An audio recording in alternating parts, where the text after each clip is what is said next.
morning. Welcome to A View from the Top, brought to you by the Rush Sports Medicine Team. I'm your host, Christopher Haralson, and every Wednesday morning at 9 a.m. here on Super Talk Meridian 103.3 FM, we take a look around the world at Meridian Community College athletics. Last week, the men's and women's basketball team closed out the regular season, both picking up wins over Holmes Community College. The men traveled to Goodman and picked up the 65-48 win over the Bulldogs. The Eagles finished the season 18-5 overall and 10-4 in MAC play. That's good enough for third place in the conference. This week they'll begin the conference tournament down at Pearl River Community College. First game they'll play is Southwest Community College. They defeated the Bears by 15 just 2 weeks ago, so hopefully they'll get another repeat performance of that. Lady Eagles also won in the Graham Gymnasium last Thursday night, sophomore night for the Lady Eagles. They picked up the 74-49 win over the Lady Bulldogs of Holmes. Lady Eagles finished 10-11 overall and 7-7 in conference play. They were just one spot out of making the conference tournament, so they'll set their sights on the Region 23 tournament next week. They'll have a road game on Monday night as they'll travel to Southwest to face the Lady Bears in the opening round of the Region 23 tournament. The number 7 ranked MCC golf team is competing down in Macomb, Mississippi this week. They're playing in the MACCC event number 4. It's hosted by Southwest Mississippi Community College. After day 1, they were in third place, so they got some work to make up to get back into the championship circle. The number 19 men's tennis team and the number 13 ranked women's tennis team both picked up wins over Itawamba Community College last Tuesday. The rain's postponed a couple of their matches since then, and so they'll return to action this Saturday when they go all the way out to Texas, where they play 4 different schools out around Dallas area. MCC Softball hosted their annual Rush Invitational Softball Tournament this past weekend out at Northeast Softball Complex. The Lady Eagles went 3-2 on the weekend. They picked up wins over Southeastern Illinois Community College, East Mississippi Community College, and Hillsborough Community College. They'll be on the road this weekend as they travel over to Raymond to play in the Hines Community College Invitational. Number 8 ranked MCC Baseball picked up a split with Hines Community College this past Saturday. The Eagles got the Game 1 win 8-7, but dropped the second game 4-3. The Eagles will head down to Pensacola State for a 4-game set this Friday and Saturday. After the break, we'll be joined by one of the pitchers from the number 8 ranked MCC Baseball team, Cade Stacy. We'll take a break here as you're listening to A View from the Top, brought to you by the Rush Sports Medicine Team here on Super Talk Meridian 103.3 FM.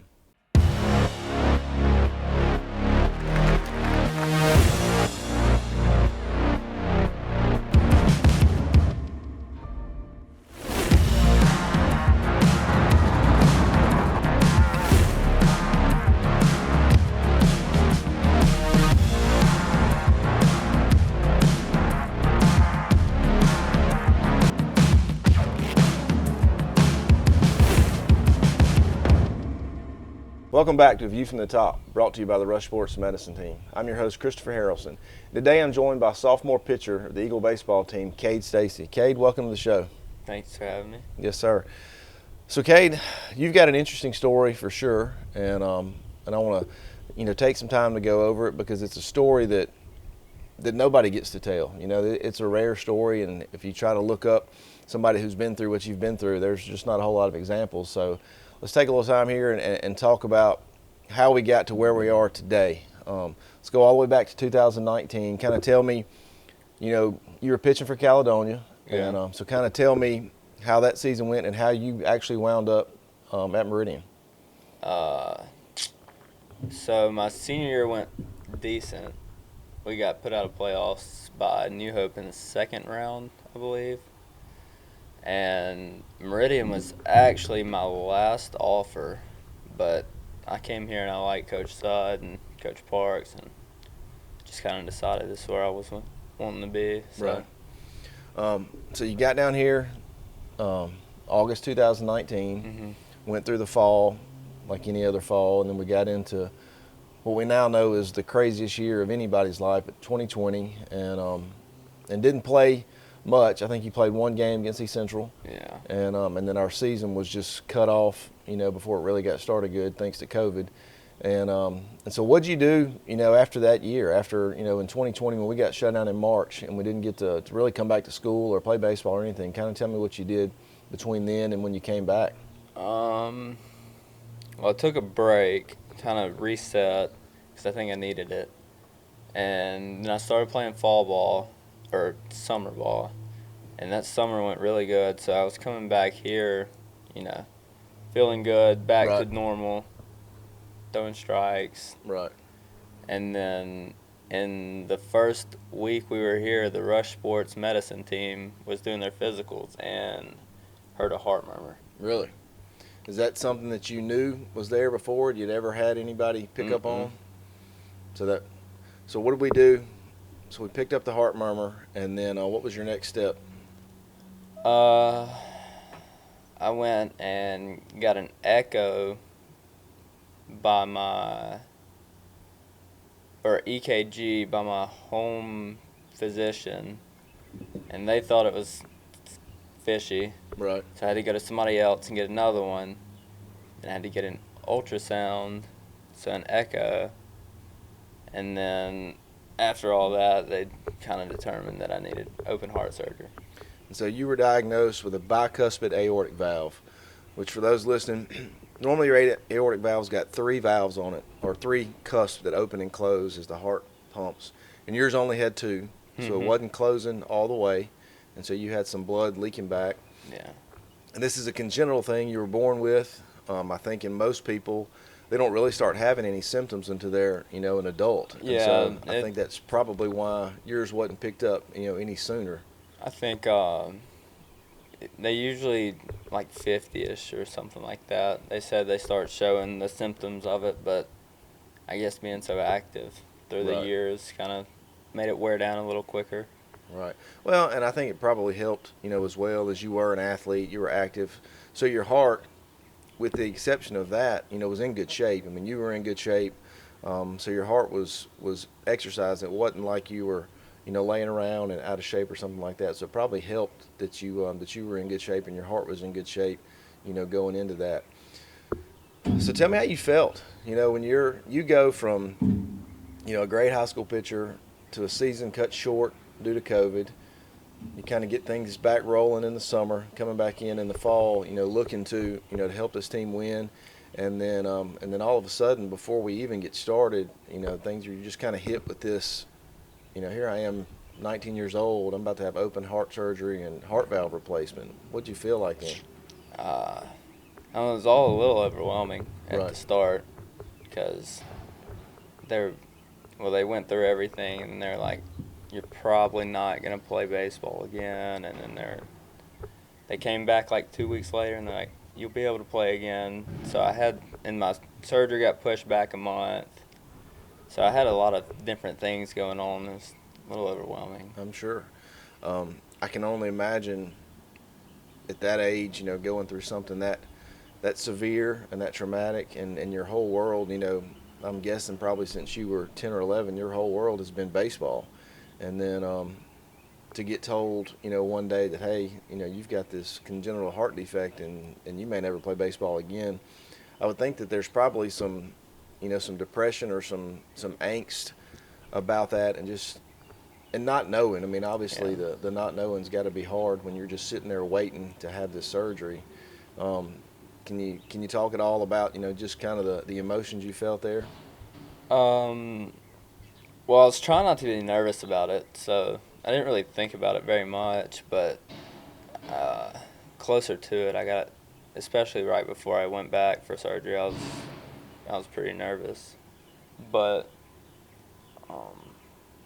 there definitely was a little, I wouldn't say I was depressed, but it was definitely a real mood swing for a little while, especially after. Right. So wasn't all the greatest of days, I guess, Sure. as you would say it. Well, I mean, in athletics, you're used to dealing with injuries. We have injuries every day in athletics, and but most of those are musculoskeletal. We've got a broken bone or a strained muscle or a torn ligament or something like that that's fixable. Which obviously, this heart valve was fixable, and we're glad that we got it fixed. But it's a little different when you start thinking about the heart and pumping blood to everything as opposed to your normal athletic injury, because this is far from a normal athletic injury. So being able to see, the rehab process, when you break a bone or you tear something, you can see your body getting bigger and you can see it getting stronger as you go through the rehabilitation process. But with a heart valve, you can't really see that. And I can remember when you came back, right after your surgery, you were as white as a sheet. I mean, you look like a ghost, really, because you'd lost some weight, and obviously your skin color, had not returned. Do you remember ever thinking, man, this is not good? I don't know how I'm going to go from this back to the baseball field. Yeah. So for a month, I really couldn't get out of bed. So I just laid in bed for a month, and then I told my mom whenever I got to the point where I could do certain things on my own, I was going to go back to school. But I lost so much blood in the surgery and everything. It took, I think it took until March for a lot of different things to get back up to normal counts. Right. So that was the worst thing about the rehab part. Just not, because I didn't really feel normal until probably right before regionals. It's probably when I started feeling back good. Right. I know you kept trying to get back to throwing the baseball and trying to throw the baseball, and I kept saying, just hold off. Your body is not ready. I mean, I know in your mind that you're probably thinking, if I can just get back to throwing a baseball, some sense of normalcy will set in. And we kind of had to rein you in a little bit from trying to throw too soon. But I think you did a good job, of finally feeling your body, getting better and knowing that you weren't quite ready to start pitching again, but you were starting to, get back to doing some things. You got to start back working out, that spring season or whatever. And your color started to come back. And I could see, as we got out of school, and so this was basically a year, you went from August when we determined the heart murmur until we got out, in May, basically surgery and rehab trying to get back. And I could see as you got ready to go home for that summer break that you were coming back, your color was coming back, your strength was coming back, and you started to throw without pain for the first time in a while. And so I didn't get to see you from May to August. Tell me, how things went there, because I think that's really kind of when you ramped up and got better, I guess to say, or got well. I didn't play summer ball because obviously I wasn't really ready to do that yet because I haven't thrown. So I just worked out, ate, tried to get all my weight back, tried to get stronger, and then I know I came up here a few days, threw to some hitters, but other than that, I just worked out. Right. I didn't really have much more to do. So what'd you think when you came back in now for your third season, or for your third year here at MCC, and we got to go through the physicals again? Were you nervous at all going through the physicals? A little bit, because the valve I got, it's mechanical, so it clicks. Right. I didn't know what they would think about that. Right. So I was a little bit nervous about it, but you came through with flying colors. Yeah. And so, talk me through the fall. So it was the second fall for you, but the first in a while that you got to go through full fall practice. You got to throw bullpens and throw live hitters and play in some games. How did that feel to finally get back out there and be able to pitch again? It felt great. A little nervous when the games came around, but not it's a different kind of nervous now. Right. For some reason. It's a little bit different, but it was fun. You finally get to pitch to other people. Who was the first team you pitched against in the fall? Can you remember? I believe it was Mississippi Gulf Coast. Okay. Was that the first fall games we had? I believe so. Okay. I can't really. You don't remember? Well, that's good that you're past, all the feeling like everything was a milestone, because I'm sure going through that process, you're like, oh, I'm finally throwing the baseball again. Yeah. I'm finally throwing a bullpen again. I'm finally back on the mound. And so it's good to be able to know that now you're back to normal, that everything doesn't stand out, as dramatic as it did when it was the first one you had done, since then. Mm-hmm. Well, obviously you had a pretty good fall. You were able to pitch your way into a scholarship opportunity there. Tell me about that. Yeah, so I'm going to Mississippi College, but that just kind of felt like a place I needed to be. Right. I like the coaches, and they had some similarities to some previous coaches that I really liked. So Right. figured that's where I wanted to go. Well, good. Well, I'm glad that you've managed to to come all the way back. I mean, like I said, this is it's not a story that most people get to tell, that they have open heart surgery as an 18 or 19-year-old, and now they're back pitching collegiate baseball and high level collegiate baseball, and then already just a couple of fall games into being back, you're able to show that you're back to normal and enough to impress some 4-year schools and get some scholarship opportunities and things like that, and have a place to go play again. So I'm glad for you there. Early on in this season, so we're only 6 games in, 8 games in. 8. And had a couple appearances. I think you got 5 strikeouts through 3 innings. Picked up a win the other day against Muskegon. How do you feel about this season going forward? I think we're going to be good. Right. Some things need to come together so we can play a little bit better. But I think by the end of the year we'll be really good. Right. How do you feel when you go out on the mound now? I was really nervous the first time. Right. Because that was different than fall. These games, like the fall games, they matter, but there's nothing like no record for it. Right. And these actually matter, so I was a little bit nervous. But the second time I was out there, it was a lot better. Right. I felt like you looked more confident and you pitched better. I mean, you picked up the win against Muskegon and you threw outstanding. But I felt like against Hines you had a little better control, and so you looked more comfortable, and I think that'll come around, more and more as we continue to play. Let's back up just a little bit. So you get over the heart valve replacement, and because of that, now you're on blood thinners, so that's to help the heart valve work even better. So take me through what I thought may have been even scarier than the heart valve replacement. It was right here before we got out for Christmas break. You had a little bit of another setback. Tell me about what happened there. I had a blood vessel bust in somewhere in my stomach. Right. I don't really know where. Right. And they said it wouldn't have been like it was, but the blood thinners, Right. make me bleed a little bit more. So it was. Yeah, I try not to get worried about that stuff though. Right. So I didn't really think too much of it. It was definitely a little scary. Right. Well, I mean, I think that's something that you're going to have to at least be aware of forever. Is you can't bleed, or you won't bleed like the rest of us. You'll just continue to bleed, and so whether you cut yourself shaving or you get cut, working in the yard or something like that, then obviously that's something that you've got to be aware of on those blood thinners. But it was scary for us. Yeah. When you had to go to the hospital and have that surgery. I guess the blood thinners is I guess that was kind of my decision because I picked the valve I got. Right. But it was take blood thinners or, probably have surgery in another 5 or 10 years. I mean, it wasn't going to be open heart again, but right.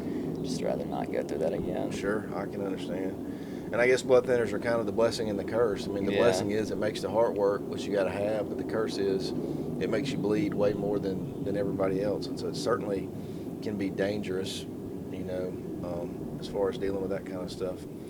We're going to take a quick break here. We'll come back more from Cade Stacy. You're listening to A View from the Top, brought to you by the Rush Sports Medicine Team here on Super Talk Meridian 103.3 FM. Meridian Community College. For more than 75 years, we've helped students soar. Establishing the first tuition guarantee program in Mississippi, we put our students first, while creating pathways into the workforce and offering a seamless transition to a 4-year degree. Now is the time to find your purpose and register today, because those who move forward never get left behind. MCC, find your wings. Welcome back to View from the Top, brought to you by the Rush Sports Medicine Team. I'm your host, Christopher Haralson. This morning I'm joined by MCC baseball pitcher Cade Stacy.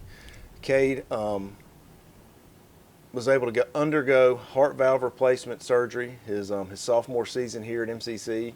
Was able to get over that and recover and come back, and he is back at 100% pitching for the Eagles. Picked up a win just the other day, and he's going to be monumental for us out on the mound this year. And so we're going to talk a little bit with Cade now about this season and the team and kind of what he sees as far as the team going forward.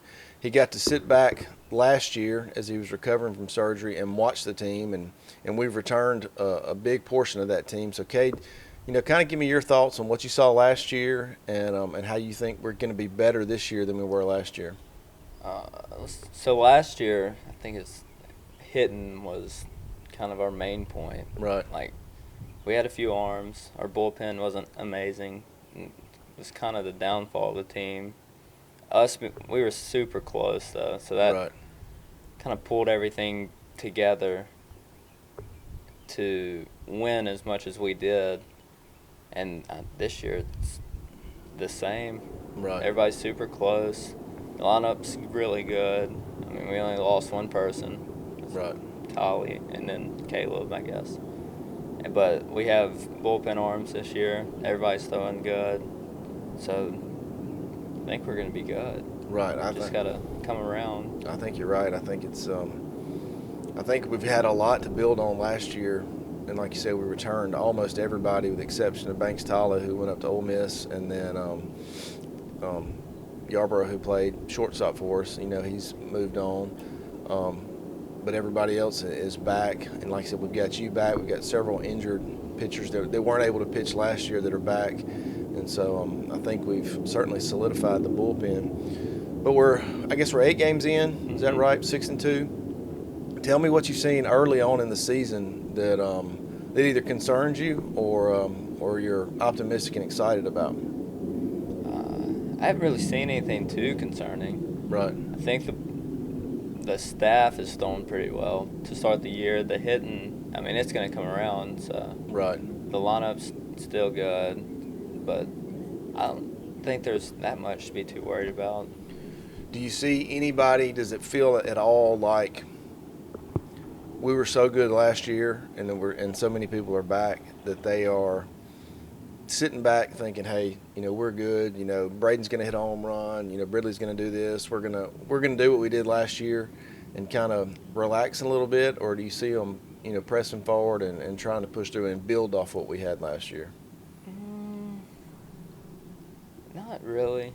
Everybody works really hard over here, so I don't think everybody's kind of just settled with what happened last year. I mean, everybody wants to improve, so everybody's trying to get better, trying to make the team better.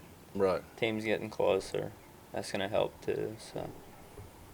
Well, that's good. I know that it's exciting to be back out on the diamond and be back playing.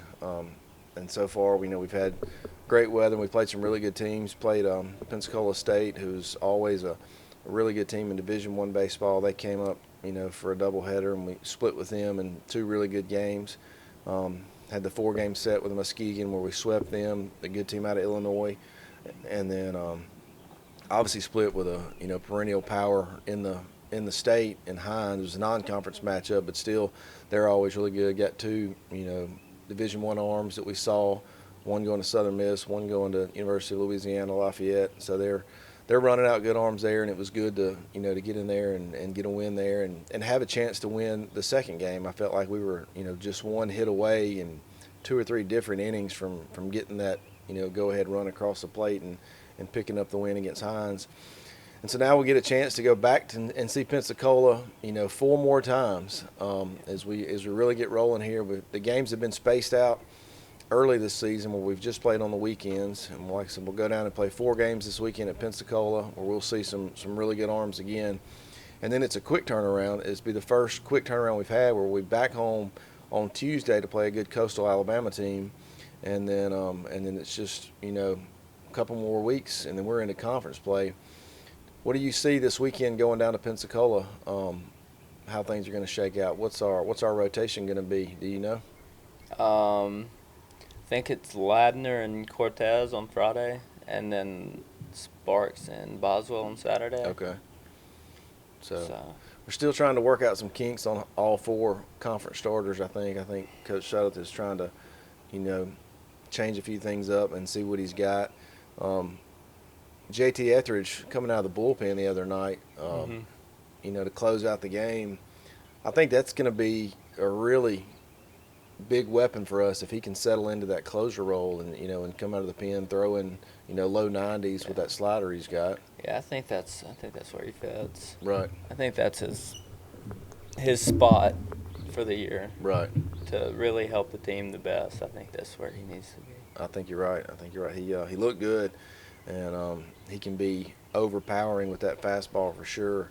And to come in there and just need to get 3 outs, it's hard to get your timing down on a guy like that when he's throwing that hard, and then he can bring that off speed in on you too, and just as quick. Well, Cade, I want to wish you the best this season. Glad that you're recovered and back on the mound and throwing strikes for the Eagles again. I hope you have a successful season and then a great year next year at Mississippi College, and I want to wish you the best of luck. To keep up with all things MCC Athletics, be sure to like us on Facebook at MCC Eagles Athletics. Follow us on Twitter at MCC Eagles Sports. For every episode of A View from the Top, Eagle highlights, and much more, subscribe to us on YouTube. Just search Meridian Community College. Not a whole lot going on campus this week as basketball is down at Pearl River for the state tournament. Golf's on the road down to Macomb for their MAC event number 4.